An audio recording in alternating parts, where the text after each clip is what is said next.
ની પૂનમ હોય એને વડ સાવિત્રી અથવા વટ સાવિત્રી એવું કીધું છે, પણ શબ્દ છે વડ સાવિત્રી. તો કૃષ્ણ ભગવાન એવું કીધું છે વૃક્ષમાં તો હું પીપળો છું, તો પીપળાની પૂજા નહીં અને આજે વડની પૂજા કેમ? કારણ કે ભારતે દરેકે દરેક તત્વને એક માનનીય ઉપમાન વાચક શબ્દ આપ્યો છે. જેમ કે સૂરજ નારાયણ દાદા એટલે સૂર્યને દાદા કહીએ, ગંગાને આપણે માતા કહીએ, ધરતીને માતા કહીએ, ચંદ્રને મામા કહીએ, તો વડલાને આપણે દાદા કહીએ છીએ. તો આજે આ દાદાની પૂજા થાય અને ગાયોની સાક્ષીમાં આપણે પૂજા કરી, સૌથી વધારે અગત્યનું. એટલે 14 લોકમાં એક લોક છે ગૌલોક, ત્યાં સુધી આપણું પુણ્ય પહોંચી ગયું. પણ પહેલાં દીકરીને 12-14 વર્ષની ઉંમરે વળાવી દેતા હતા. પછી એના દાદાને ક્યારે જોવાના પણ નહોતા થતા અને એવા કોઈ કોમ્યુનિકેશનના સાધન નહોતા કે દાદાને જોઈ શકે, વાત થઈ શકે.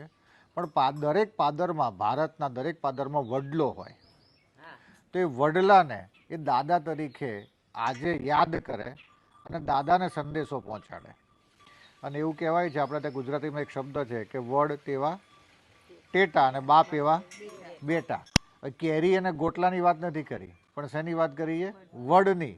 એટલે વંશને વધારવા માટે વડની વાત કરી છે. અને આની જે ગિરનારી જેવી જટાઓ નીકળે, જે વડવાઈઓ નીકળે, એ વડવાઈઓથી તો તમે જુઓ કે કબીર વડ શબ્દ છે, બરાબર.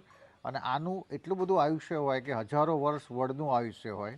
અને ભારતની સ્ત્રીઓએ આને દાદા તરીકે પૂજવા માટેનું ઋષિ મુનિઓએ એક સૂચન કરેલું છે.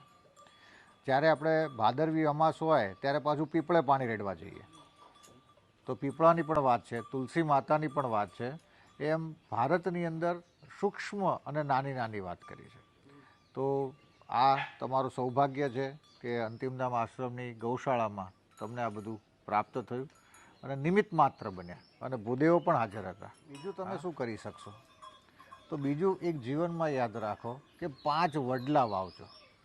જો 5 વડલા વાવશો ને તો નવી પેઢી વડ સાવિત્રીમાં વડની પૂજા કરશે, નહીંતર લાઇટના થાંભલાને ગોળ ફરવાનું થશે.